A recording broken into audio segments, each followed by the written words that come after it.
Hello, everybody, and welcome to From the Mezzanine. From the Mezzanine is the Broadway podcast for the Broadway fans, where we talk about all things Broadway news, Broadway grosses, and let's be honest, all of the Broadway tea and gossip that happens week to week in the Broadway stratosphere. Thank you so much for joining me this week on FTM. I'm your host, Lindsey Stone. Let's get into it. We left off last week on a cliffhanger. Kind of. We were talking about the Tony noms, and we will get back to that. But right now, we have to catch up about the show that I saw this week. We'll talk about it minimally because it is the same show I saw last week. And me and Bryn chatted at length about The Outsiders, the musical. But guys, Bryn has left the country. No, literally. She's not in America anymore for the whole summer, and I'm brokenhearted. But we had to go and see The Outsiders one last time before she left, and so we will get into that. We will talk about Broadway grosses, and then we will go back in time and finish where we left off last week, talking about the Tony noms. So before we get back to the Tony noms, which woo-wee, is there a lot in store for you guys this week? This is going to be an amazing episode. I am so excited for my listeners. Bryn and I had so much fun last week recapping the Tony noms. It's like a holiday. This is awards season, and it is so fun watching everything that is going down, and it's a lot. But in terms of Broadway news, there's not a ton because everything is just encompassing the Tonys. Everybody's super busy. There's not a lot of casting announcements right now. However, over on the Patreon at Meet Me at the Stage Door, which is our show's after chat that you get access to when you become a Broadway bestie on the Patreon for $5.99 a month, we will talk about the Broadway news that came out this week over there. So if you're interested in hearing more, then head on over to the Patreon. It is in the show links below. Subtle plug just real quick because I also have been having a tremendous amount of fun over on TikTok and on Instagram. So go and follow me there. I'm doing a little experiment with my TikTok name right now. I changed it to Lindsey Stone Broadway. So we'll see how that goes. I might change it back to From the Mezzanine, but you can find me on Instagram at From the Mezzanine Podcast. All the links are in the show notes below. If you don't follow me, what are you doing, guys? Come on, go follow me over there. It is so fun. And I do really different content. I post some podcast clips, but I also do Broadway interviews, live interviews in the street. And typically these are with people that I do not know. It's either people have seen my videos and they want to meet up and have me interview them, or I'm approaching these random folks on the street that I see them have a playbill in their hands and I ask them about the show that they saw. It is so fun. I've made a lot of cool connections doing that. And as well as it's kind of become the theme of my TikTok and I kind of love it. And then over on Instagram, mostly everything gets funneled in through there, but we have a lot of fun on the stories over there. And plus, I feel like Instagram is where my listeners interact with me the most. Y'all DM me, send me articles, tell me what to talk about. And I love, love, love, love, love that. And then on the Patreon, we do Meet Me at the Stage Door. We do vlogs. And I also give y'all access to send me an email or a speak pipe, which is basically a voicemail that'll either be read or played on the podcast and we'll discuss. And we have one today. So we will get into that after the Broadway gross. Actually, we'll get into it after I talk about The Outsiders. So, yeah, like I said, we had to go see The Outsiders one more time before Bryn left because this show, every time I see it, I learn something new. And I don't want to harp on the same old things. If you want to hear all of our opinions, go back to last week's episode. But I am obsessed with this show. I think it is one of the best well-rounded shows on Broadway right now, if not the best. I am so serious when I say that. Everything about it is completely and utterly flawless. The caliber of acting in this show is unbelievable. And it is a young cast. And so to be able to see this amount of talent in this cast, it just blows my mind. And like I said, everything from the set to the costumes to the lyrics, I'm counting down the days until we get this cast down, but because I am singing the songs so wrong because it's only what I can remember, but I am singing them constantly. They are so catchy. This sang Tulsa 1967, but lately it's been either run, run, brother, you gotta keep up while you can, run, run, brother, or little brother, I cannot save you, I cannot hold you anymore. Oh my gosh, the music is so good. And while I was watching this performance, which this was my third time seeing it. Yeah, so it makes sense that I'm still like taking away brand new things that I hadn't realized before. But my third time seeing it, this hadn't appeared to me before, but it happened this time. Brent Comer was snubbed.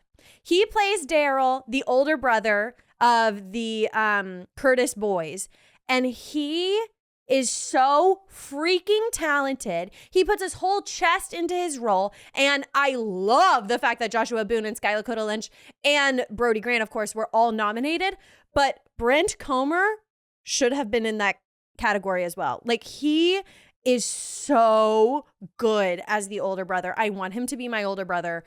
I just thought his performance was unbelievable, and so major shout out to him.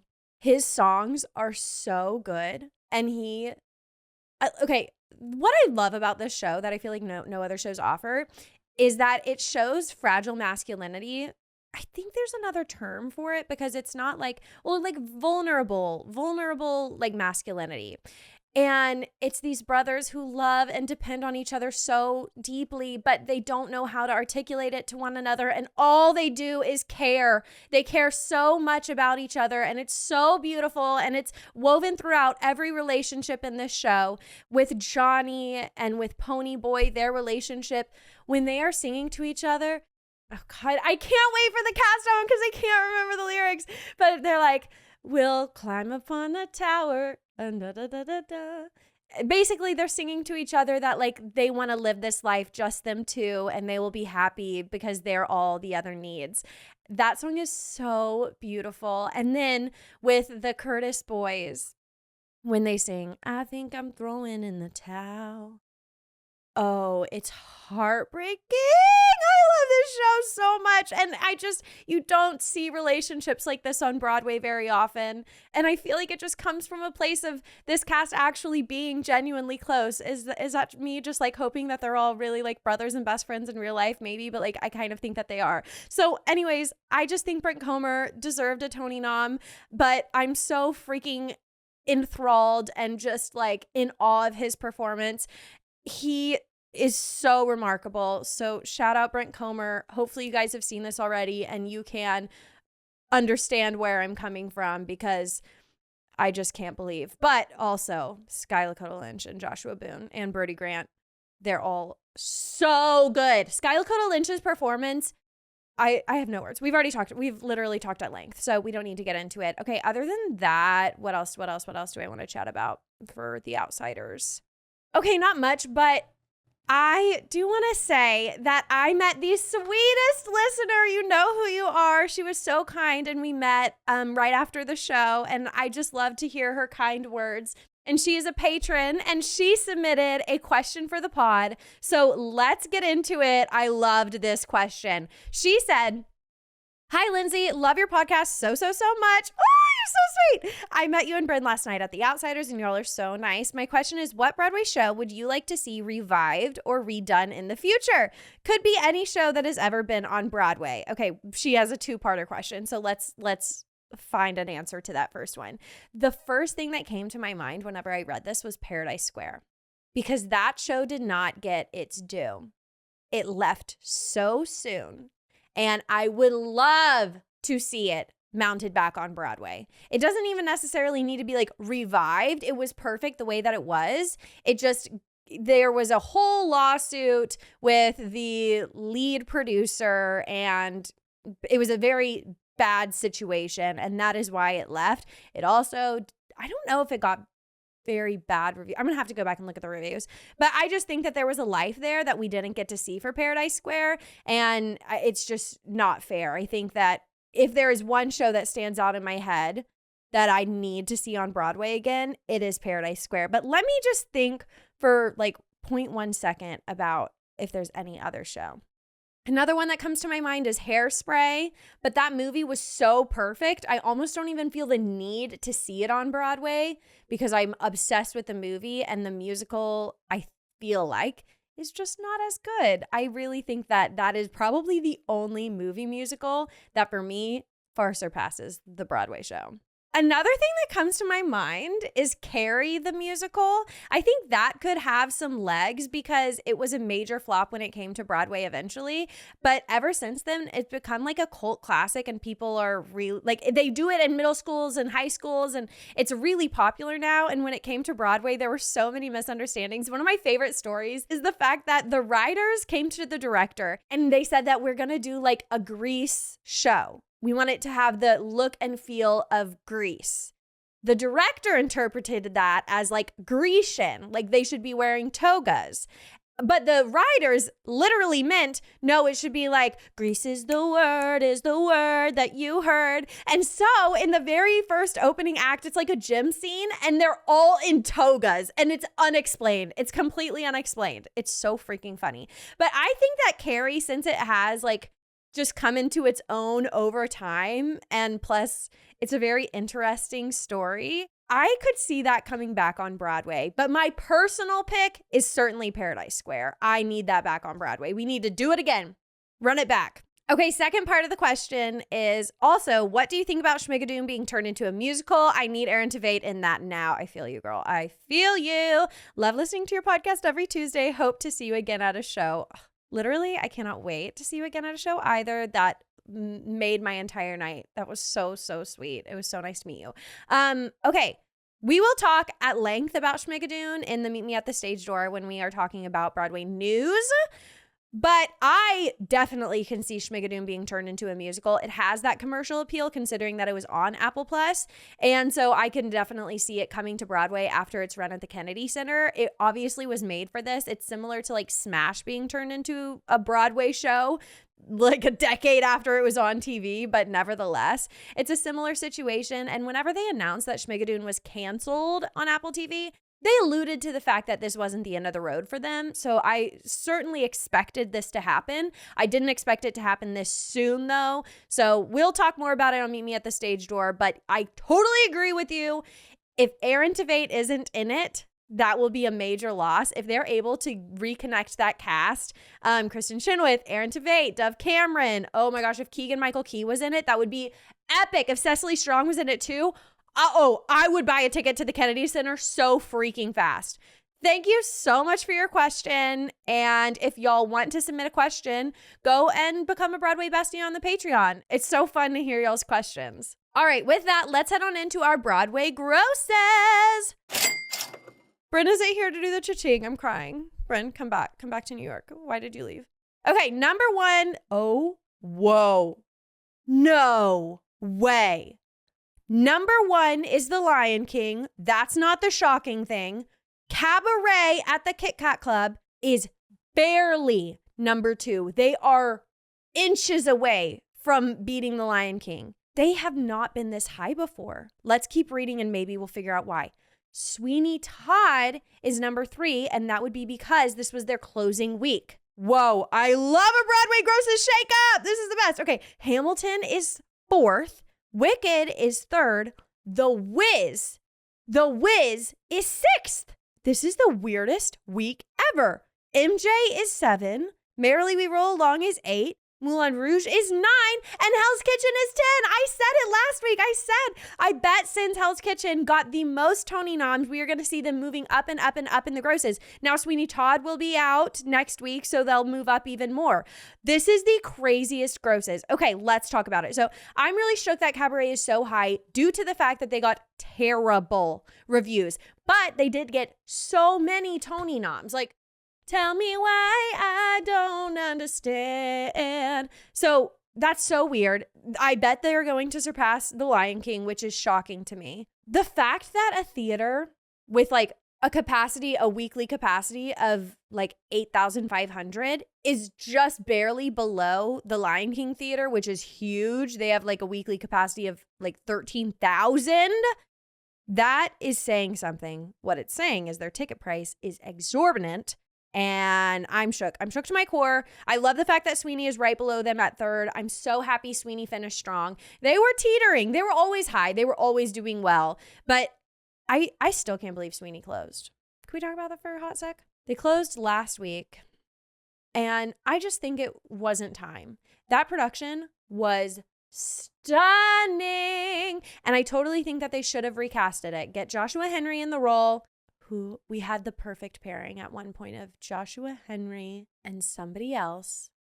And it was a great casting. Oh my gosh, if y'all remember, send me a DM. I cannot remember who we paired with Joshua Henry, but it was a beautiful casting. But that show had legs. Why did we close it so quickly? It had only been open for maybe a year at this point, like one solid year, and it was doing so well. I think they might have just been afraid of the fact that if they recasted it, it would dip. But I don't understand like the ins and the outs that deeply of the business, because I'm like, okay, you already have the set made, so keep filling those seats as long as you can, because, you have to keep paying your actors. But other than that, I know production costs, and to rent a theater. Thanks, Gutenberg taught me about how renting a theater is very hard.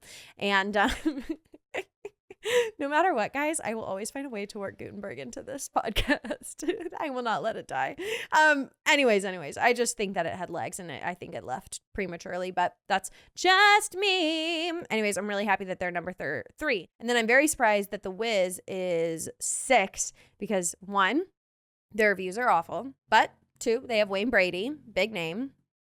And 3, it's in a huge theater. It's really the Marquee is a really big theater. So I guess that's probably why. I mean, their capacity is not bad. They're at 94%, but I'm just surprised that it's competing so heavily with some of these big names. And the fact that it beat out Merrily We Roll Along is wild to me. Wild. Okay, wait, hold on. Whoa. Okay, I'm looking at some of the other shows. So Aladdin is beneath Hell's Kitchen at 11, and right beneath that is The Great Gatsby. Their capacity was 83%. That is not great. However, their grosses were pretty high. I guess it's a pretty big theater.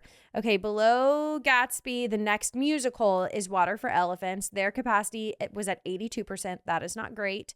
And then below that is Who's Tommy? 78% capacity, not great. And below that are the lovely, lovely folks of The Outsiders at 98%. That's amazing. Okay, I swear to God, if The Outsiders doesn't have a long run, that will be atrocious. Atrocious, let me tell you. This will be in the show links, by the way, guys. So if you want to go look at it closer, you certainly can there. Let's look at the shows that are at the very bottom. So at the bottom is Lempicka. They had 83% capacity, which isn't bad, but their average ticket price was $39. So yeah, they're not grossing enough to stay alive, and that is why they're closing soon. And then right above them is Heart of Rock and Roll. Not a big difference here. They had 70% capacity. Honestly, like y'all know my feelings about Heart of Rock and Roll, but I am surprised that it's not finding like its audience, considering Huey Lewis in the News, I believe, has a lot of fans. I see their marketing everywhere. He's on every single New York talk show constantly. So they're really trying to find their audience, and I hope that they do, but I won't be surprised when I see that it's closing ASAP. Okay, cool, guys. That covers everything that we were going to talk about before getting back into the Tony Nom talk. Y'all are in for a treat. Me and Bryn, oh my gosh, get ready for the chaos. That's all I'm going to say. Okay, enjoy.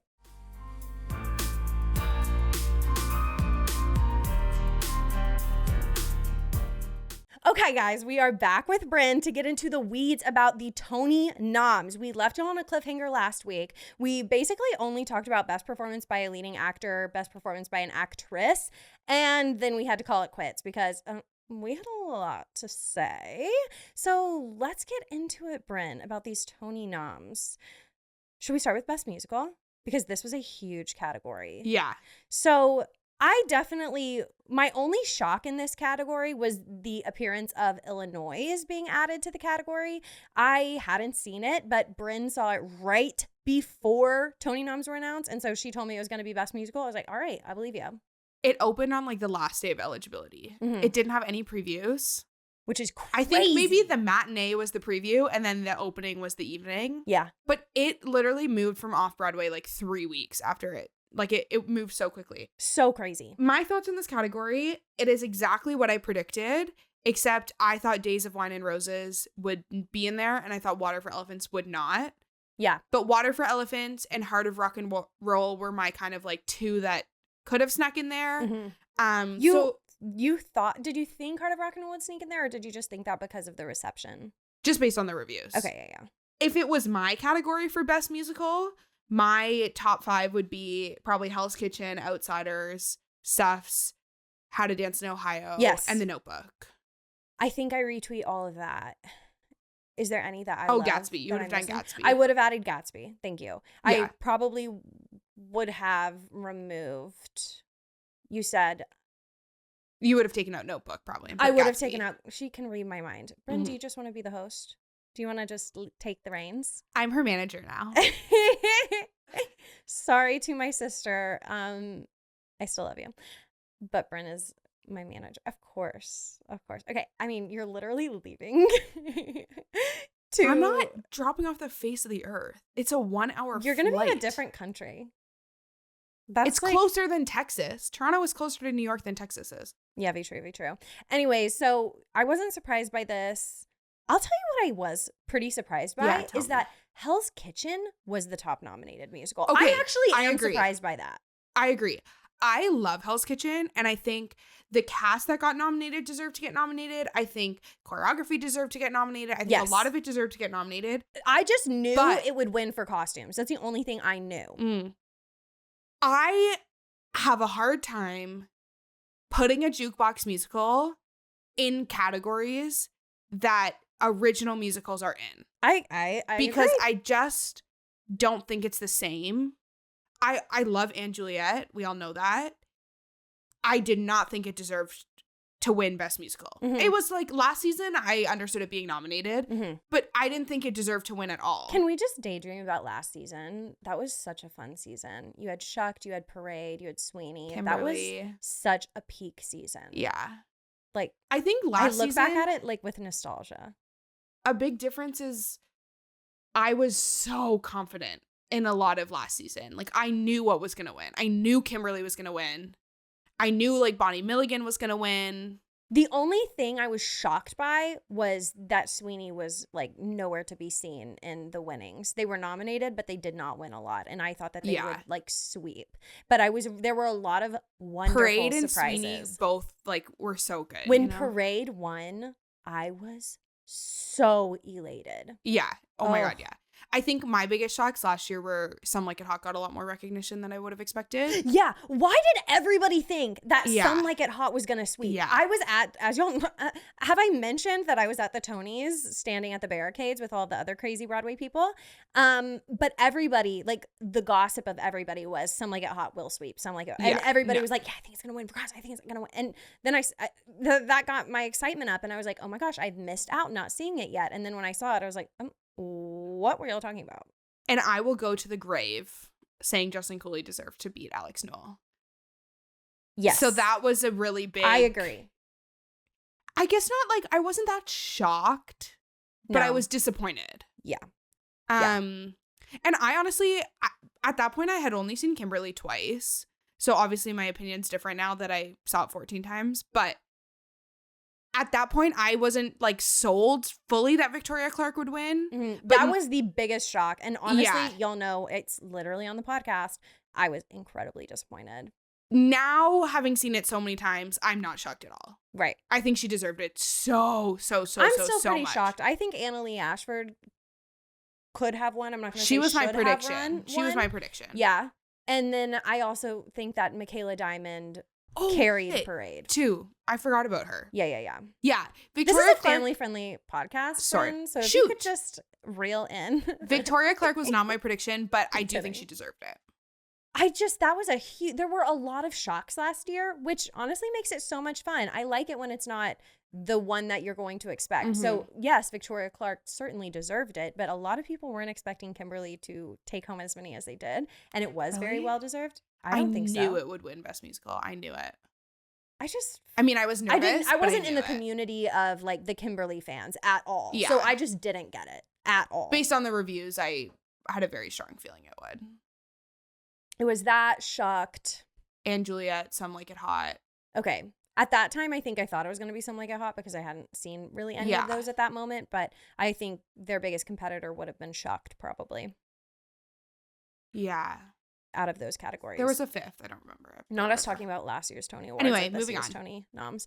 But yeah, I think this is also a very fun year just because there have been so many shows on Broadway, but it obviously means a lot of things are going to get snubbed and no recognition, i.e. How to Dance, which if you're not going to put it in the best musical category, what are you doing? If you're not going to put it in anything, I just think it's an injustice. I just think it should have gotten its own. At the and very, I think it's at the least. I think it's getting its own, like, drama desk. Right. But I just think, like, I have a big passion for accessibility in theater. Yes. And I think that should be the norm, and it's not. And I think, like, SUFFS should be the norm for inclusion in theater. And I think they deserve to be recognized for what they did. I saw something online that was like, for such a creative field that embraces and is filled with people of all different types, this industry really doesn't raise the voices and the stories that they should be. For us, I completely agree. I think, and that's what I struggle with the Broadway and the theater industry. It's like, after I was saying to Bryn after the Tony noms, I was like, why do we support this industry that gives zilch recognition to where it should be? Yeah. And we can look at things like Hell's Kitchen and SUFFS and say, okay, they are giving some recognition, but it just doesn't feel like it is what it should be. I think there's a lot missing in terms of disability representation. Yeah. And disability recognition specifically. Yeah. Because theater in general is inaccessible financially, but also physically. If you think about, most theaters don't have elevators. A lot of the wheelchair accessible seats are not at a cheap price. And they're typically in the back. Yeah, they're in the back. You can't usually get a rush accessible seat. Like, all these things that I think are, like, not talked about and also not represented on stage. The fact that it's 2024 and we have the first actress or actor to originate a role who is a wheelchair user is mind-boggling to me. Ali Stroker has been on Broadway, but she did not originate a role. So this is the first. Jenna Bainbridge in SUFFS is the first actor or actress, literally anyone, to originate a role on Broadway in a wheelchair. And I just am like, where there are actors who are disabled. Yeah. Like, it's not that they don't exist. It's that they're not on Broadway. And I think How to Dance had actors with disabilities. They talked about disabilities in the show. Disabilities other than autism. And they had a whole leading cast who was autistic. All the understudies were autistic. They had sensory rooms. They did autism-friendly performances. They had fidget bags that you could borrow. Like, the sound design was specifically designed to be less harsh on your ears. The lighting design was different. They came out at the beginning of the show to, like, warn you about what was going to happen. I just am like, I'm so frustrated that they are not getting recognized for what they did for that community and for making people realize what Broadway can do. I think so many people are just like, well, Broadway doesn't do it because there's no way to make it work. There is a way to make it work, and they did it. And they deserve something. There's my rant. Literally, not a lie was detected. That is so true. And I have had a real problem with the fact that their categories are gendered. And I think last year may have been the kick in the butt that they needed to ungender their categories. I agree. And here we still are. And I feel like last year the conversation was really loud because we had a lot of non-binary actors in the categories or up for eligible for nominations. And what's their name from Anne Juliet who didn't even want to be eligible for it. Yeah.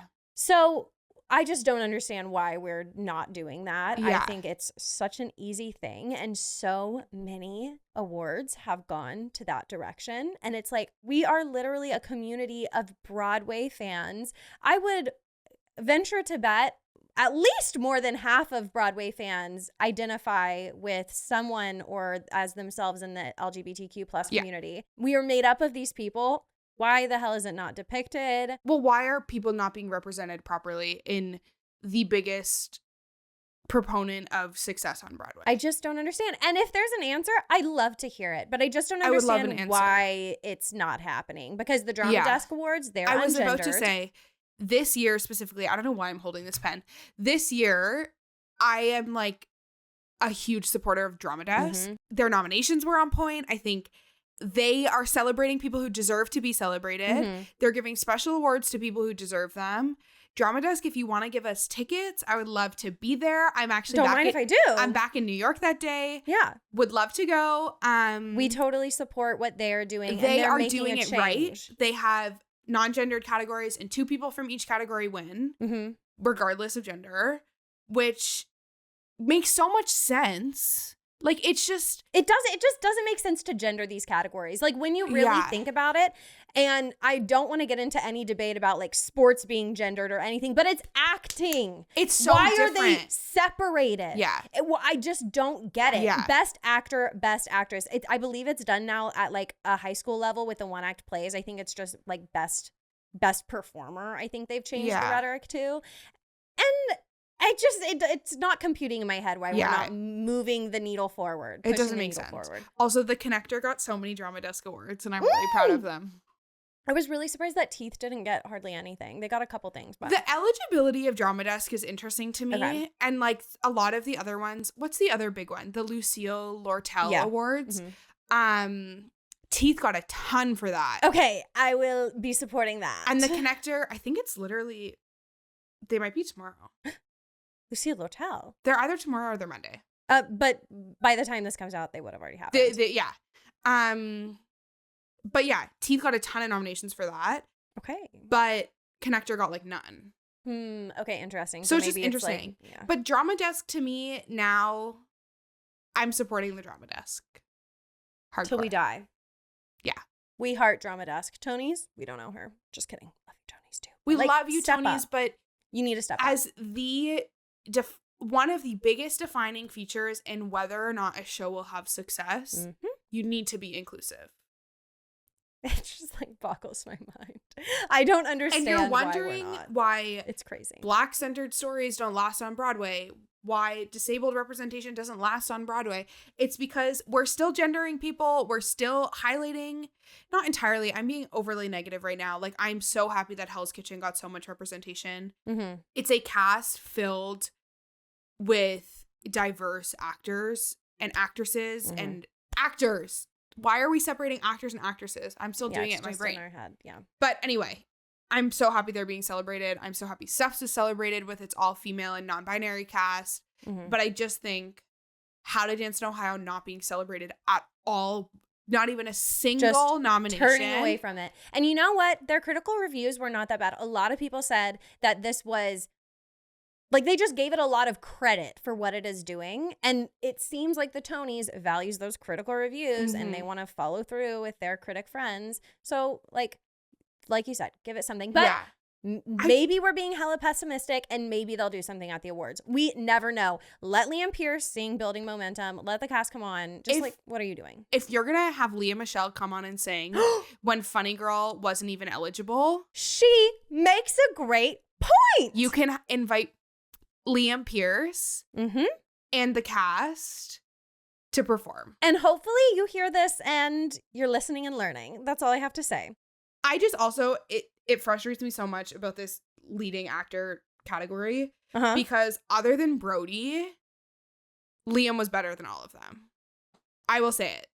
Liam was better than Jonathan Groff. Liam was better by far I haven't seen Eddie Redmayne. Eddie Redmayne's the only one I haven't seen. Mm-hmm. But Liam was phenomenal. He phenomenal. held it up.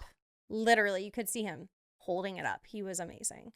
Amazing. Okay, let's get back to the Tony Award nominees because that is big why rant. we are all here. But I think this is a very good conversation to have. And I'm very happy to be having it on my podcast. So let's talk about best performance by an actress in a leading role in a play. How about that? Bryn has seen a lot more of these than I have. I guess let's just chat about the ones that we've seen. Rachel McAdams, Jessica Lange, Sarah Paulson. Yeah. I loved Sarah Paulson's performance in Appropriate, and I don't think that I'm alone in that.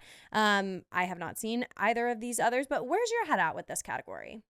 It's a really hard category. I think this one, they're all really good. I did not see Prayer for the French Republic or Doubt. So yeah, I saw Jessica Lange, Rachel McAdams, and Sarah Paulson. When we left the one with Jessica Lange, my mom was like, she's going to win the Tony. And I was like, I think Sarah Paulson's going to win. Yeah, your mom hadn't seen Appropriate, though. Yes, and my mom hadn't seen Appropriate. So I still think that Sarah Paulson is going to win. But I think Jessica Lange could win, and I wouldn't be... Over Rachel McAdams, huh? Rachel McAdams was really good, but it wasn't like she was just playing like a really normal person, I guess. Okay. If that makes sense. Of course. Like Jessica Lange's character was like, she embodied it so well. And it's the category of American Horror Story. Yeah, no, for real. I think so. For me, my pick would be Sarah Paulson. You know what I just realized? Oh my God. I love it when I have crazy realizations on the podcast. What? I just realized that Steve Carell and Amy Ryan are on Broadway at the same time. Is Amy Ryan from The Office? Amy Ryan marries Michael Scott. Wow. Yes. I also just want to put a note in. Congratulations to Amy Ryan for being nominated, because Amy Ryan was not in the cast. Yep. And then Tyne Daly got sick and had to pull out. And Amy Ryan was slid in there so fast. Amy Ryan came in, and then to get a Tony nom, good for you. Yeah, congratulations. That is crazy for my Office fans out there. I just want to make sure we're all on the same page and we've all made that realization that I cannot remember Amy Ryan's name right now, but Michael Scott and his wife, they moved away from Denver and now they're living in the big city. Michael Scott would be so proud of himself to be in a Broadway show. Whenever you say Michael Scott now, I think of that Broadway interview you did and how like the actor who played Aladdin or the genie or something was named Michael he was like, Scott. The best actor was Michael Scott. That was his name. He was the genie. Yeah. And he just really wanted to make sure I was aware that the genie's name was Michael Scott. That was really funny. Oh my God. Do we want to talk about This actor in a leading role in a play? Let's do it, because we have some great folks over there. The only one I saw in this category is Leslie Odom Jr. He's also the only one that I have seen, but I do love William Jackson Harper from The Good Place. And is this Uncle Vanya's only nomination? I believe so. So congratulations to him. He's such a good actor. Unless it got a technical nom. But I really think Leslie... It's hard to say. We didn't see the other ones, but obviously Leslie's deserving. That was a hard role. That was to play. A deserving. Also, role. I want to just hop back over to talk about Sarah Paulson real quick, because you talked about Jessica Lange, but I would like to talk about Sarah Paulson's character. She was the most threatening, hated, terrifying character. Like, you were like, get it through your thick skull that your father isn't who he thinks he is. Yeah. She was the most frustrating character, and to play the lead of a show and know everybody in the audience literally hates your character, and to make us all be like, you're driving all of us insane, but also like we're still laughing at your jokes and we still like are intrigued by your narrative, but we can't stand you. That's hard to do. Yeah. And plus it's Sarah really Paulson. good. So you're going in being like, Eek, I'm seeing Sarah Paulson. And then you're like, this character's insane. She posted a really cute thing on Instagram being like, this has been my, like, she was like, every award I've ever been nominated for has been so exciting, but the Tonys have been my dream since I was a little girl. What? And I'm like, that's really cute. Wait, that's so exciting. I saw Yeah. a video of her saying, they asked her, I believe, like, what of your characters would you like to bring to the Tony Awards? And she was like, I'd like to bring this character from Appropriate to the Tony Awards, because she would have a flipping good time. Yeah, she's really good. Jessica Lange, there is a scene where Jessica Lange is on stage alone for like 10 minutes and there's no sound. Okay. She's not talking. She's just like doing stuff. Wait, what? It's weird. It's just silent. Someone's phone went off. You know what I will also say? Huh. Someone sneezed. I get it. You have to sneeze. You can't control it. What you can control is the person next to you who goes, bless you. They'll do fine without a bless you. In a silent theater. Yeah, that's crazy. They'll be okay without a bless you this one time. That is crazy behavior. Okay. Anyway, I think either of them are deserving, but my pick is Sarah Paulson. Okay, well, that's good to know. But yes, okay, leading actor, we kind of covered that. Yeah. I mean, the only other one that I would think could win is Jeremy Strong, but he's a really big name. Mm-hmm. But Leslie, we're rooting for you, King. I'm rooting We're for rooting Leslie. for you. I feel like I can't say it enough that Leslie is genuinely one of the nicest people Amazing. you will ever meet. He takes forever to come out to the stage door. It's worth the wait. Let me just say that. I have his assistant's email in my phone. Like subtle flex, subtle flex. We are going to try and arrange something to have one of my school classes come see Pearly Victorious. Didn't happen. Yeah, it didn't come to fruition. Not on Leslie's fault, on my school's fault, because no one replied to my emails fast enough. But well, anyway, that's too bad. Side So note. shall we talk about best play next? Yeah. Okay, amazing. We have Jaja's African hair braiding, Mary Jane, Mother Play, Prayer for the French. Blah, blah, blah. That is a mouthful. Prayer for the French. Bryn, can you take this one? Prayer for the French Republic and Stereophonic. Okay, of these, obviously Stereophonic got 13 noms. They broke the record for a play on Broadway with the most nominations ever. That is iconic. Congratulations, Stereophonic. Do you think Stereophonic is going to win? I know what you're rooting for. What do you think I'm rooting for? I'm rooting for Jaja's. I think Stereophonic is going to win because it's still open. Ugh. I think Jaja's blew my mind. You're giving me FOMO. I wish I would have seen it. I know. If it had been on longer, I would have gone back with you. Yeah. It was a short run. So good. Why was it such a short run? Do you know? The theater it's at the Samuel J. Friedman Theater, which is through MTC, I think, which is Manhattan Theater Company. And they, similar to Second Stage, which is where Appropriate was and where Mother Play is, they always just do short runs of shows to keep things going. Like, they announce their season in advance. They do like the full year. They have all the dates. I think MTC is also like a not-for-profit theater. Mm-hmm. So it's about like showcasing shows, not making money. Yeah. Wow. So I really love that. Yeah. So same with Second Stage, where we saw Appropriate for $25. Mm-hmm. I saw Mother Play for $25. I saw Mary Jane and Jaja's for $30, because all these not-for-profit theaters are doing a lot of work to bring in students and young people into the theater. Mm-hmm. Mm-hmm. So I think that's why it was really short, but it was really phenomenal. Okay, I'm glad you told me that, because I didn't know what the reason was. Mm-hmm. But Prayer for French Republic is kind of the black sheep in this category, I would say, because they didn't get a lot of other nominations. Yeah, I heard really good things about it, though. I think it got really good reviews. Okay. I didn't hear anything about it. But yeah, out of this category, I'm with you. I'm obviously going to say if Stereophonic got so many noms, they're going to win. And this is just, I'm going to say it. This is like the pretentious show of the year. It's not bad. It is good. If you have 3 hours, go and see it. Don't spend a lot of money. Do Rush. But I feel like this is the kind of show that only the critics are going to understand, because they want to be like, I get it and I like it. But like the general public, we were all at intermission like, this is pretty long. I'm getting tired. But it is a good show. I'm not trying to say that it's bad, but I do think that it's, like, when you go and see the Oscars, and I don't know, I watched The Revenant and I liked that because Leonardo DiCaprio was in it, but it was the most pretentious movie ever. I think that this is like that. It's like I can't say nobody's seen it because people are obviously saying it, but it's just, I think you get the point. Yeah, Illinois gives the same vibe to me. Oh, a little bit. Just that the critics are like, I get it and you don't. Ha. I'm smart. Ha, yeah, because I'm a critic and I can like this. But like, if you don't have 10 degrees, you won't like it. If you like Gutenberg, yeah, then you won't like it. Like, if you like stupid stuff, you won't like this one because it's too smart for you. Yeah, you just don't get it. Anyway, so I do think Stereophonic will win, but I also think Jaja's was phenomenal. So yes. Okay, what you pick the category we talk about next. Do you want to briefly talk about Best Book of a Musical? Sure. So we have, I'm not going to say the name of the person, but I'll say the musical. We have Hell's Kitchen, The Notebook, The Outsiders, SUFFS, and Water for Elephants. I can definitely see SUFFS winning this category. Same brain. I am mind blown by some of these nominations. Mm-hmm. I thought the Water for Elephants book was terrible. Yes. I thought it was actually bad.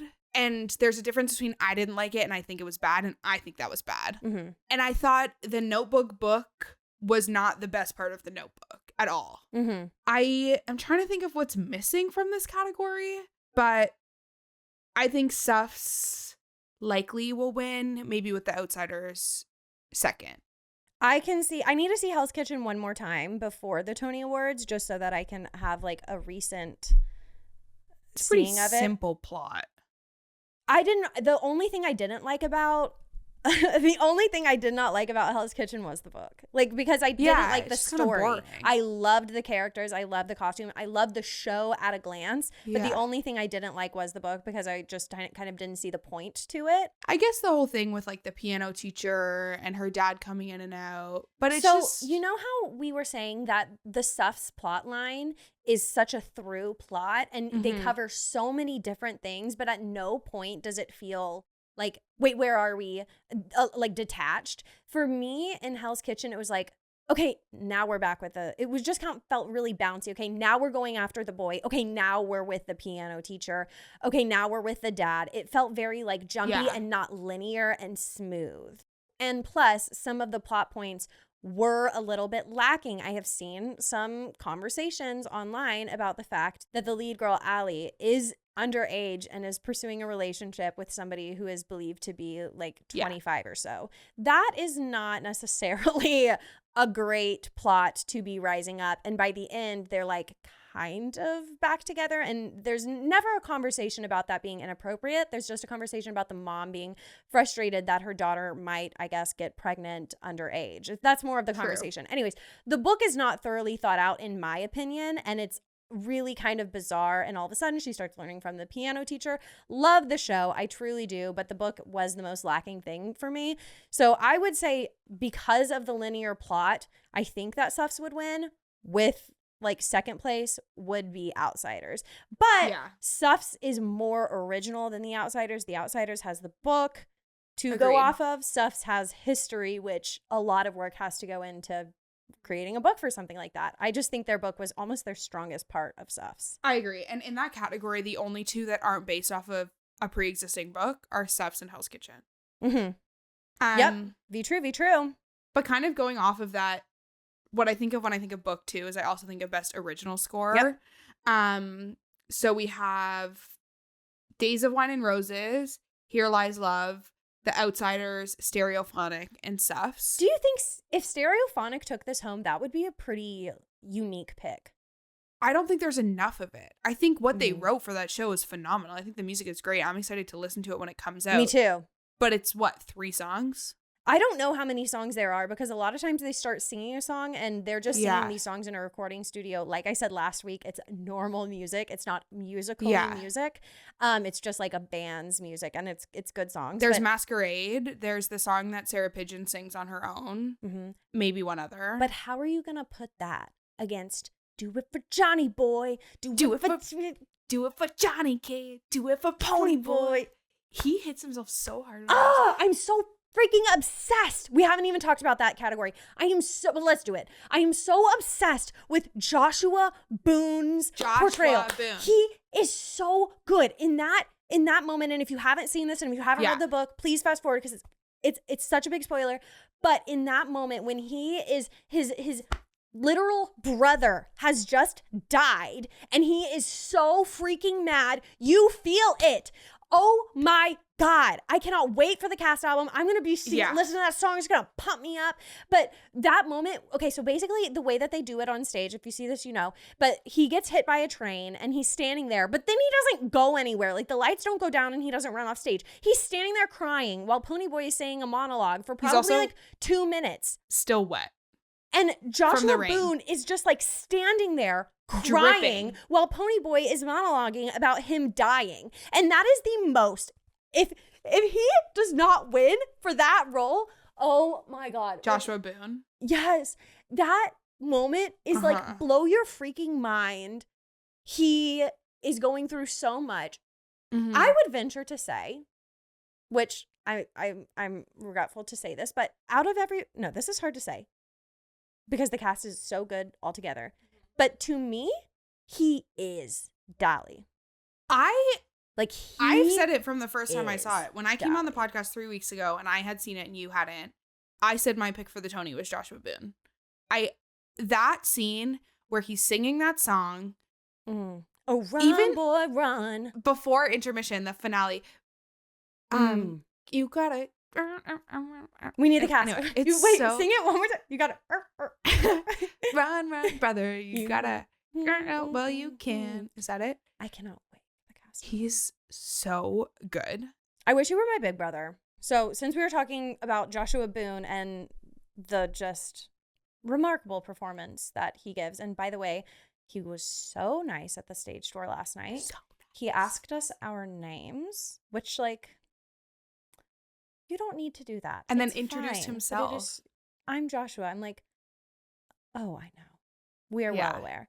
And we told him we were so happy that he got the nom. But when somebody takes, like, a breath with you at the stage door and, like, just is an easygoing person to have a conversation with, that just, like, really does it makes a big impression on you. We saw an understudy who I think I saw in an off-Broadway play like 2 years ago. And he flipped. This like random off-Broadway play which the reason why I saw it is because my flight got canceled like 2 hours before. So we had like an hour to decide if we wanted to see a show. It was a Monday night, not much on.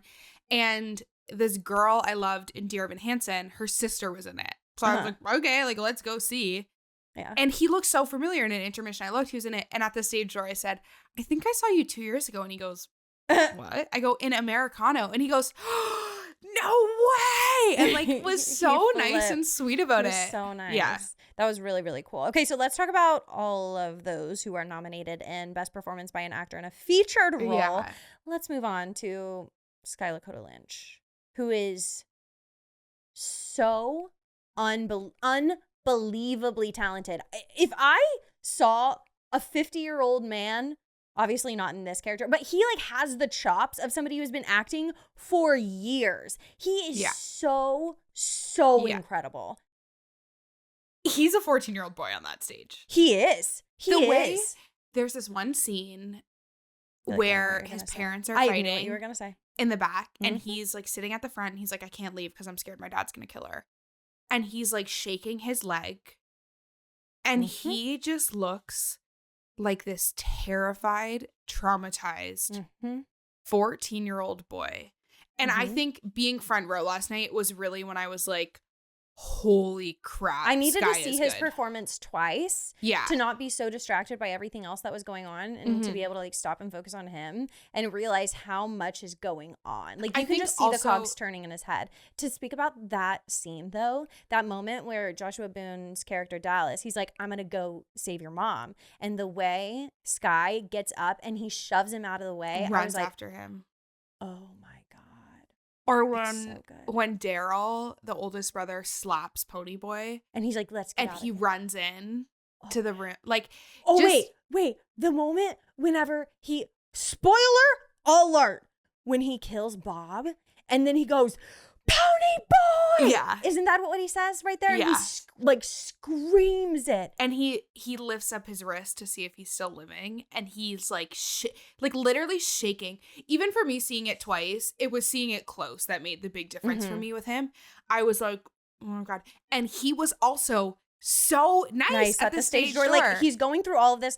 Literally, spoiler alert, he dies on stage and then he comes out of the stage door and he's like, like the sweetest, most friendly, bubbly guy. I said to him, I was like, I've been following you since you were across the street at Dear Evan Hansen. Because he was an understudy in Dear Evan Hansen. I never got to see him. But who did he play? He was an understudy for Connor Murphy and Jared. Oh, I don't know. Like the friend. Oh, okay. And he might have understudied Evan too. I can see that. I think I would love to see him as Evan. I think he understudied like all three. Most of the understudies did all three. Oh, okay.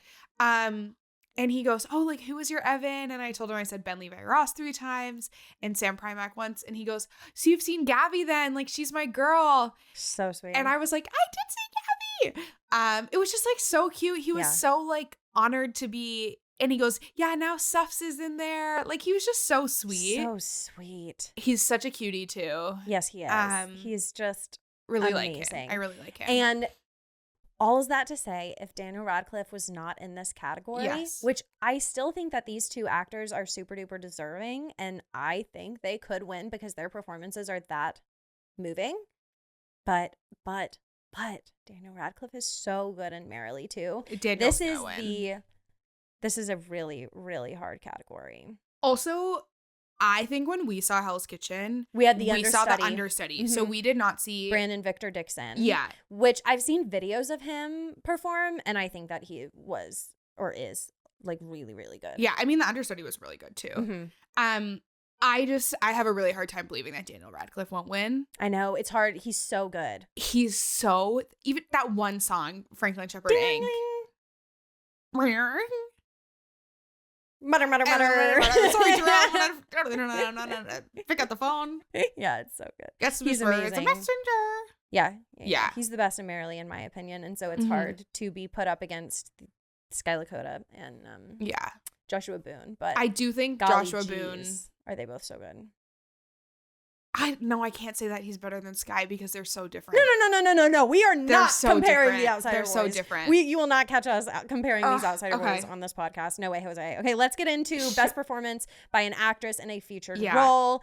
This is a stacked category. This is hard. We have 7 people who have been nominated here. We have Shoshana Bean from Hell's Kitchen, Amber Iman from Limpika, Nikki James from SUFFS, Leslie Rodriguez-Kritzer from Spamalot, like the token Spamalot nominee here, Keisha Lewis with Hell's Kitchen, Lindsay Mendez, Merrily We Roll Along, and BB Newworth, Cabaret at the Kit Kat Club. Now, one of us has seen all of these people aside from BB Newworth, so we will talk about them. From this category, I can truly see Lindsay Mendez. The only other one that I can see winning is possibly Shoshana, but I do think Lindsay Mendez is the star of this category, which I don't like to say because I don't want to give them all to Merrily, but I do think she's the star of this category. I truly do.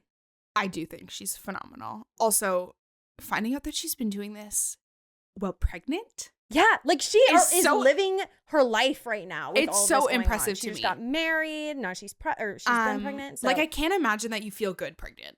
Right. And you're not exhausted. It's pretty remarkable. Queen. I think, unfortunately, Amber Iman is going to get overshadowed by the fact that Limpika will be closed. Yeah. I also didn't see her, but I've heard incredible things. Keisha Lewis was also really good.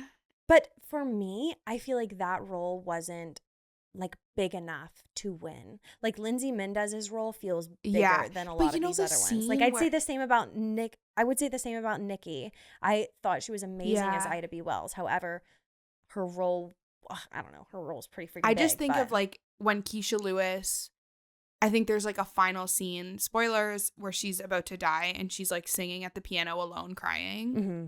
And it was like beautiful. I need to see Hell's Kitchen again. I need to see it again too. I leave New York in a week and I will make it a point to see it again. Okay, but we haven't talked about Shoshana yet, which I think a lot of people are thinking it's a Shoshana year. I think Shoshana, I am tossed up between Shoshana and Lindsay, but in this category, the only two who I would be like, why?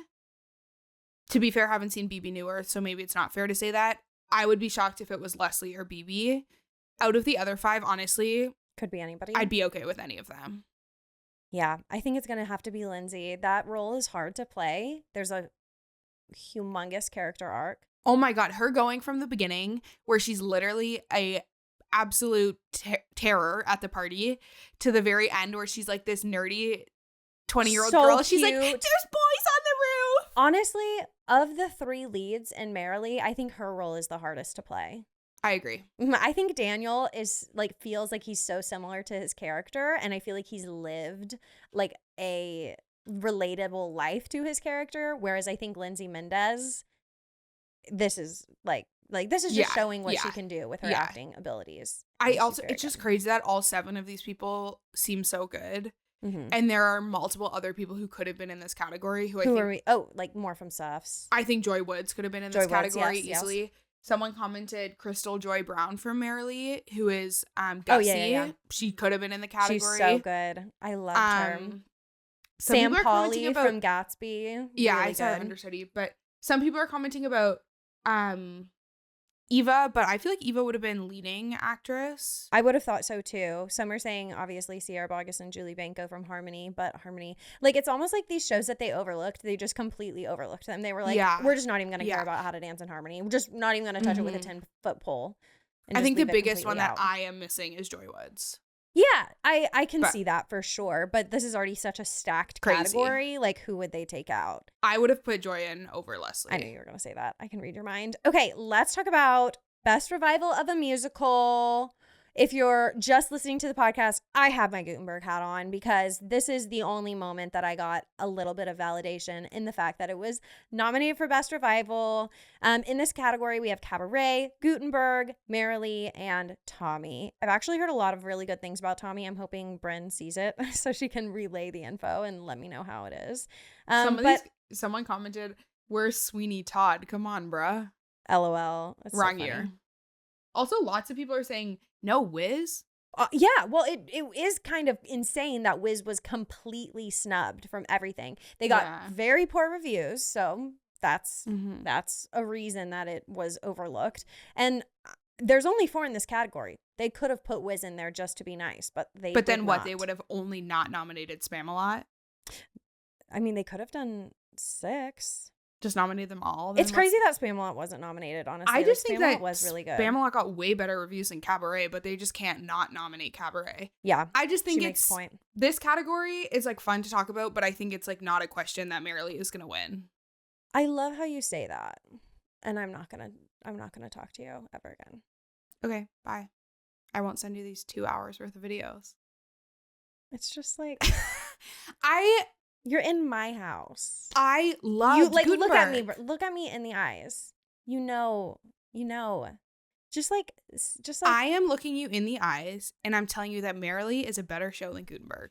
I think Broadway Bestie Bryn is now just Bryn. If you cannot look at me genuinely, I already have. I will support blindly. Blind support. I think Gutenberg is amazing. I had so much fun every time I saw it. Yeah. That's fine. I think Marilee is a fundamentally better show. And I think Marilee is good, too. I loved Marilee. Great. Did I see it 6 times? Have I listened to the cast album 4 times already and it came out yesterday? More than 4. Maybe 6. No. I would see Marilee a lot more if I could afford it. That's true. That is true. If it was more accessible, I would definitely. If I could get a $40 ticket to Marilee, yeah, I would be there for sure. I'd be there. What are you doing? Times. Anyways, I am just glad that they were recognized. Josh Gad and Andrew Rannells felt very honored to be in the category, and so since they're happy, I am happy. But it's crazy that Spamalot and The Wiz just were completely excluded. And then also, I'm looking now at Best Revival of a Play. Nominated, we have Appropriate, An Enemy of the People, and Pearly Victorious. I want to say I am more so rooting for Pearly because I really thought the story was awesome and it was super unique. This is a show that was written back in the 60s and it's still super relevant today. And all's that to say, I think it's super worthy if they do win. But personally, in my own personal taste, I would place Appropriate over Pearly for me. But then we're looking over An Enemy of the People. Obviously, we haven't seen this, but this is a very well-received show. They are grossing super duper high over Appropriate and Pearly. Like, if Pearly would have been on right now, An Enemy of the People would have trumped it. I wonder how much of that is based on just the cast. Well, I think it's a good portion for sure. Yeah. I think any of these are pretty good, but it's just interesting. I think this might be a toss-up category, honestly. Yeah, similar to Revival of a Musical. I love a toss-up. There's not many that they left out. It's always fun whenever it's like it could like any are worthy and are good, and there's only 3 in the category, so it's nice to feel like there's not one that was just like put in there just to be in there. Like if any of these won, I'd be like, okay. Yeah, I have a feeling it's gonna be Appropriate. You think? Okay, I really don't know. I truly do not know. Okay, we're going to kind of bypass the more technical categories just because we don't have much to say about it. But let's talk about choreography, shall we? Because I was going to say we should also talk about featured roles in plays. Okay. But we can talk about choreography. Okay, first. cool. So for choreography, me and Bryn have really been thinking about what the heck would win for this, because we have such talented dance shows on Broadway right now, such as Here Lies Love was on, which Bryn saw. Hell's Kitchen, the choreography is very different than anything that I had ever seen before. Super unique. And for that reason, I am rooting for Hell's Kitchen. We have The Outsiders, which, if you know the Rumble scene. Holy cow, That is alone. that. I wish the Rumble was 30 minutes. You know what I noticed last night? What? They must, more spoilers, but there's blood involved. And I've always been like, I wonder if they have like packets in their pockets that they burst. Brody walked to the back of the stage and dipped his hands in a bucket. No way. So there must be a bucket of fake blood at the back. A bucket of fake blood. Mm-hmm. Who knew? That's crazy. Like, I had no idea. Anyway. Oh. Okay. The Rumble scene alone deserves the Tony. Yeah. But we also have Illinois, which is a dance musical. And then we also have Water for Elephants for, if it were going to win an award, it could be choreography based on the acrobatics. To me, this is the hardest category in the Tonys this year. What do you, since you saw Here Lies Love and I did not, should we just toss that one out? Or do you think it could win? From what I've seen in the videos and everything, I don't think it didn't seem revolutionary. Why was it nominated? I also am really sorry. I'm not a preacher of that show. I don't know that there's many that are. So there it's are. Okay. They have some diehard fans who loved it. I think the representation it brought to Broadway was great. It just was not for me. I was so overstimulated. I was like, I need to leave. Like, I couldn't pay attention to anything that was going on. There's too much happening. Did you stand or did you sit? I sat. Okay, then that's surprising, because I was like, if you went and you like were standing up and stuff, then I could totally imagine. I'd pass out if I had to stand that whole time. Yeah. Okay, go on. But I was so overstimulated that maybe I was missing elements of the choreography, because there was so much going on. There were like people on the balcony, like there were dancers upstairs doing stuff. There were dancers on the main stage. There was the dance floor. Like it was just a lot. Mm-hmm. So maybe I like missed stuff. But maybe they got nominated because it was a lot, but maybe it was a lot of unnecessary. I also, like, looking at this category, Hell's Kitchen, the choreography is amazing. Amazing. Like, it's hip-hop. It's so good. When I saw that show, I was like, I need to dance again. Yeah, like, you did. It literally made me be like, oh my God, I missed that. She was inspired. But from what I remember, I have to see it again on Broadway. I don't remember it telling the story. I do. I remember it being very similar to something like In the Heights, like that sort of vibe of the cultural movement and like the actors, like, you know, In the Heights, like the ice cream man is like doing his ice cream, like that kind of vibe. And so I do remember it telling the story. And it also, it exemplified the culture. Like the dance was where you saw like the amazingness and like the magnitude of the cultural impact of Hell's Kitchen, like the neighborhood. I don't know how Illinois doesn't win. Okay. It's literally the guy who choreographed it, Justin Peck, is like the lead choreographer for the New York City Ballet. Mm-hmm. Like it was beautiful. It was gorgeous. What's talent the style on that stage, there's tap, there's lyrical, there's contemporary, there's hip hop. Like it's everything. Okay. That's I'm a sucker for a good tap choreography. Mm-hmm. So that was like the one dancer who was tapping was like insane. Mm-hmm. Like I don't know how that doesn't win. Water for Elephants was stunningly gorgeous. The thing is about each of these, they're all so different. But it's not like as dancey to me. If Illinois wasn't in this, Outsiders would be my pick. Over Hell's Kitchen. Mm-hmm. I disagree, because I think the choreography of Hell's Kitchen brought so much to that story. And I think The Outsiders, there's the Rumble scene. There's so much good choreography throughout, but it's also really reserved. Like there are multiple songs where there's no choreography. I think the ability for the choreography to differ so much between the greasers and the Socs, even the way they move their bodies. Yeah. The difference in that, I think, is so cool. This so to should we me, just go see it tonight? Like, I miss it. I wish know. we could go. This to me is like one of the hardest categories this year. I completely agree. And like I mentioned, they're all so different and they're all so good. Yeah. So I could see. Gatsby not being in here is a shocker to me. That tap scene is tap very, scene. very good. A lot of the ensembles dancing is amazing. I agree with you because I love Gatsby. I think Gatsby. I think Gutenberg should have been in for the pull up a seat. We're gonna repeat. We're gonna get drunk off of words. For me, clink, it was clink. when he was kneeling on the stool and the other one was like turning him. Do you remember that? Of course. Yeah. That's Helvetica's song in the tower. Yeah. Yeah. Love. Orchestrations will be interesting. I think Marilee is gonna win for orchestrations. That's my pick. But let's quickly talk about featured actor and actress in a play. Okay, let's go. So featured actor, we have 3 from Stereophonic. We have Will Brill, Eli Gelb, and Tom Pakinka. And then we have Jim Parsons from Mother Play and Corey Stoll from Appropriate. I gotta say, I don't think Corey Stoll will win. I don't think like I kind of said about Jonathan Groff, this doesn't seem like a hard role for a white male to play. I was gonna say, I personally in this category think that Will Brill is the best actor. But I think that Eli Gelb has a much bigger, consistent role throughout it. Yes, I agree. So it's between those two for me. Tom Pakinka is also so good. You hate him, but I'm on the Eli Gelb train. I guess the way that Tom Pakinka doesn't like break once from his like, I'm a terrible person and all I care about is myself.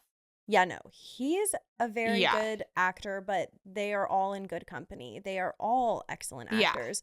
And possibly, I just want to offer this, possibly we like Eli Gelb's character because he's the most different out of all of them.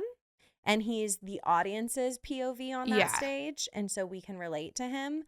He's an amazing actor. I do think he's featured the most. I don't think his character is easy to play. He's amazing. I definitely can see him winning. But maybe that's why we all kind of have like this love in our heart for Grover.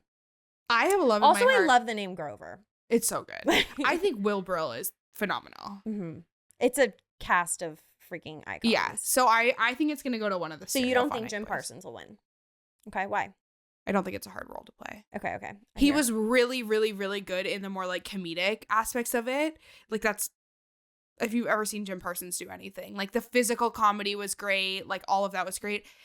He had to get like much more serious and spoiler alert, he ends up dying. Oh my, I can't close my ears, Bryn. Well, I didn't think you were going to see it. I would love to see this show. Sorry. Bryn, oh my gosh. You have to at least take a beat when you say spoiler. Spoiler alert, he died. Like, It doesn't give a lot away for the story. She says it in the first 5 seconds. Okay. All right. That her brother dies. Okay, great. All right, awesome. Sorry. I just was like, I can't spoiler alert. Pause. Fast forward. She says it in 5 seconds. As long as that's the case, no harm done. I'm good. That aspect, the more serious parts of his acting, were not like mind-boggling, and I think that is like a much deeper, harder thing to play. At the beginning, he plays like a 12-year-old boy. Interesting. Yeah, I can see that. Okay, so our money's on Eli Gelb. I actually think you're right. I think Tom Pakinka is so good. Oh my God, she's switching. No, I don't know, but I also Will Brill is my standout. It's really hard to pick. Yeah, and then for featured in a play, we also have 2 from Stereophonic, Juliana Canfield and Sarah Pidgeon. Out of those 2, I think Sarah Pidgeon is a bigger standout. I think so. We also have Celia Keenan-Bolger from Mother Play, which let me just say, the fact that Mother Play is a 3-person cast and all 3 of them are nominated is pretty slay. Congratulations, yeah. Congratulations. We have Quincy Tyler Bernstein from Doubt, which neither of us have seen. And then I think both of our picks is Kara Young from Pearly Victorious. She's got a really difficult role to play. The entire audience absolutely adores her. She is excellent. Flawless. Excellent. Flawless performance. Seeing her in that role, I literally sent her out the stage door I was like, my regret of not, she was in a play about a year ago called Cost of Living about 2 interabled couples. And there was a lot of disability representation in that. 2 of the actors were disabled and then 2 were like their caretakers. And I said to her at the stage door, I said, I have never had so much regret about not seeing a show. Dang, yeah. After seeing her in Pearly. I hope it doesn't get overshadowed by the fact that it's not open and the hype that Stereophonic is getting. That's so true. But anybody who's seen Pearly knows that Carrie Young was the standout. So I think the closest will be Sarah Pigeon. I think like Sarah Pigeon's portrayal is so good, and she is such like battered wife mentality. Like she's in this toxic relationship. And her role is definitely hard to play. And the audience really feels for her because she's just being walked all over by her toxic husband. And you do see, you know, her character change over time. Kara's acting her booty off. Acting her took us off. Like in that role, it was a while ago that I saw it, but I just distinctly remember her crying at one point and her like full body was shaking. I just remember her trying to walk in the heels. She was so good. Okay. So good. What other category do we have to break down? Direction, I think, will be really interesting. I think direction's always an interesting category. I just don't know how to interpret that. I don't know how to interpret it. I naive POV. Yeah. I'm really happy that Jessica Stone got nominated. She just wanted to talk about Jessica Stone. I love Jessica Stone. She directed Kimberly. But I think a lot of people, at least from what I've read and stuff, underestimated her direction capabilities with Kimberly because Kimberly was so strong on its own as a story. But I think Water for Elephants is not strong. Yeah, and like, I think she was able to. I think it proved her capabilities as a director. Water for Elephants? Yeah. I disagree, but I think the direction is like one of the best parts of it. How do you look at a show and think that the direction was good? Like I'm genuinely asking because I don't know at all how to interpret direction because I'm like, well, that was the choreography or that was the, you know. I think from some of what I've read about people who actually know what they're talking about giving feedback on it. Yeah. But also I think like the little things of like where someone is standing, like the way they had the train cars moving and like people on top or like little things that I think are both choreography, but also a lot of it's like the director's idea. The way that like the horse is the silks moving out into the audience. Yeah, I don't know where the line is drawn there. So yeah, I just it's a little confusing. How to break down that. But I'm just happy she's getting recognition. Well, awesome. I want to talk about costumes real quick. Yes. For me, the biggest standout for me in costuming was Hell's Kitchen. I absolutely love their costumes. I just think so much of that show is done so right. But we have to talk about it. Gatsby did get their one nomination in the best costume category, which so many people were saying this is going to win for costume. That's the only thing I would be like, yeah, I don't think so. Like the costumes didn't stand out to me. They're beautiful, but I didn't think that they were anything like remarkable. It's a 20s costumes and that's kind of an easy thing to accomplish. But Hell's Kitchen was very different than something I'd seen before. Water for Elephants, not super memorable for me. Haven't seen Cabaret and SUFFS. A lot of people are giving a lot of credit for the costumes. We loved the wigs. I will say the costumes were good, but for me, it's Hell's Kitchen in this category. Yeah. Yeah. Okay, sweet. I don't know. I'm kind of like, costuming to me is hard because sometimes, I don't know, it's just like, it's an interesting, I'm like, you're just wearing clothes. But sometimes I do think. This is when everybody's going to turn off the podcast. I know.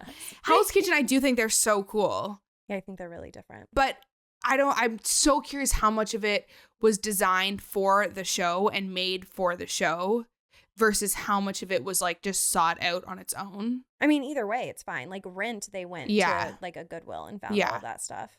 Yeah. But I think that the characters were defined a lot by their costumes. That's true. Did we already talk about Best Original Score? Days of Wine and Roses, Here Lies Love, Outsiders, Stereophonic, SUFFS? I think we just talked about how we couldn't see Stereophonic winning, and then we started singing Run, Run, Brother. And that's when we got off base. Okay, that's why I couldn't remember. Okay, is that everything? Yeah, we're not going to talk about, I mean, scenic design is interesting, but let me look at that real quick. I don't know. I really like the Outsider scenic design. Shocking. No, I completely agree. I think it's really unique with the gravel stage. I think that was a really like questionable choice, but I'm glad that they did it The because way it made an that impression. so many things happen on a stage that doesn't change that much. Like there's cars that fully drive onto the stage, turns into a church. Spoiler alert. Dallas knocks down full panels of wood. Yeah. They allude to being outside of Johnny's home. They have the inside of their home. They have rain. They have fire. I think it's a really creatively laid out set in the fact that when they're home, it looks like they're like in a garage with the car. It's just very, like this show, there's nothing that is out of place about it. It is all perfect. I wonder if either Here Lies Love or Cabaret will win because the whole theater was redesigned for the purpose of the show. Yeah, that would be kind of crazy though. What do you think about Back to the Future? We're seeing a lot of people saying that it could go up for scenic. I haven't seen it, that's why I ask. Does the car being cool count in scenic design? Yeah. Maybe. Okay. I don't have a lot of like strong opinions either way about that show. Yeah. If Gatsby was on here, I may have said Gatsby, but I do agree with you with Outsiders. I don't think that the Hell's Kitchen set was the biggest part. I wonder how much they've changed it. Yeah, because it could have changed. I think the Water for Elephants set was literally ugly. It was awful. We literally giggled when we saw that it was nominated. We were like, are you kidding? Okay, whatever. Scenic design of a play, I think, will be between appropriate and stereophonic. Oh, I think it has to be appropriate. I think appropriate is so cool. Also, shout out to my friend Lillian who built the set, which is so cool. Good job. Yeah. Because it's so amazing. Yeah, I think appropriate will win. Okay, have we covered everything with the Tony noms? Yeah, I don't know anything about lighting or sound, so okay, we'll skip those. Well, guys, our live reactions to the Tony noms, they are on my YouTube right now, so you can see us literally dying over some of these Going things. through the stages. Yeah, going through so many stages. Me finding out that Gutenberg was just snubbed is still life-altering.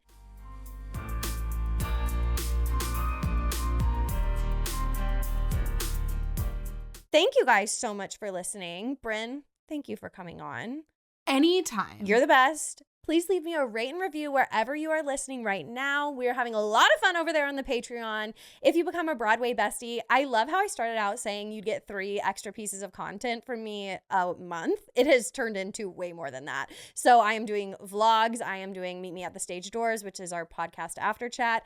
And you can also send me in an audio message or an email that we'll talk about on the podcast. Thank you guys so much for listening. Share this episode with your Broadway bestie because I'm sure they're going to enjoy it just as much as you are. Thank you, Queen. Love y'all. Thanks for listening. Go meet me by the stage door. Bye.